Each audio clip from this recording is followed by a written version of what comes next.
Zisk slovenských elektrární zaznamenal rekord. V hlavnej úlohe nový jadrový blok v Mochovciach.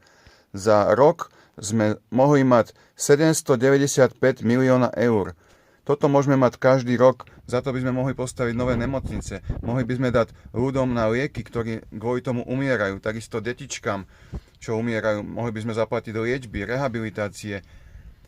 A takisto by sme mohli mať svoje potraviny základné a nie dovážať všetko zo zahraničia. Mohli by sme mať svoju napríklad jednotu, ale Slovensku, a nie, že chodíme do Teska, Lidl, Kauflandu.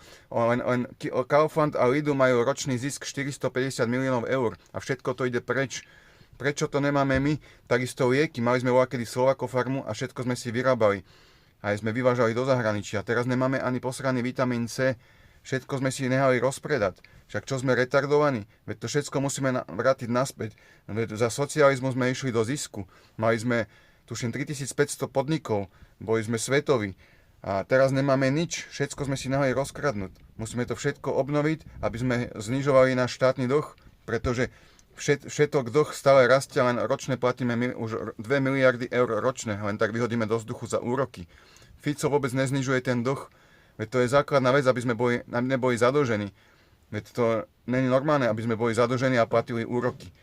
Veď podľa mňa aj obyčajný normálny človek, čo má troška IQ 100 a je trocha normálny, tak musí vedieť, jak riadiť štát.